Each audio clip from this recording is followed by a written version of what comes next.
Hi అండి. ఇప్పిని ఎప్పుడు ఒకేలా చేస్తున్నారా? అయితే ఒక్కసారి ఇలా కూడా ట్రై చేయండి. ఇన్నాళ్ళు ఈ టేస్ట్‌ని ఎందుకు మిస్ అయ్యామా అనుకుంటారు ఖచ్చితంగా. నార్మల్‌గా నేనైతే ఇప్పిని చాలా తక్కువగా తింటానండి. కానీ ఈసారి అయితే ఈ ప్లేట్ మొత్తం ఖాళీ చేసేసాను. అంత టేస్టీగా ఉంది. అయితే చూసేద్దామా ఇప్పిని ఎలా చేయడమో? మనం నార్మల్‌గా వాటర్ బాయిల్ చేసేదానికంటే ఇంకొద్దిగా వాటర్ ఎక్కువగా తీసుకొని దానిలోనే కొద్దిగా ఆయిల్ వేసుకోండి.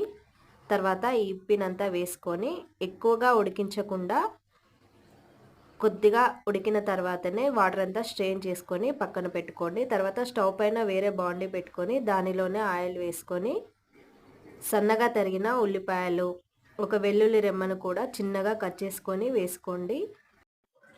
ఇప్పుడు దీనిలో ఇప్పి మసాలా వేసుకొని ఒకసారి కలిపిన తర్వాత పిజ్జా సాస్ వేసుకోండి కొద్దిగా. ఇప్పుడు అంతా ఒకసారి కలుపుకున్న తర్వాత దీనిలో లైట్గా సాల్ట్ వేసుకొని మనం ముందుగానే ఉడికించుకున్న ఇప్పిని వేసుకొని ఒక 1 or 2 మినిట్స్ పాటు ఫ్రై చేసుకుంటే వేడి వేడిగా ఇప్పి రెడీ అండి.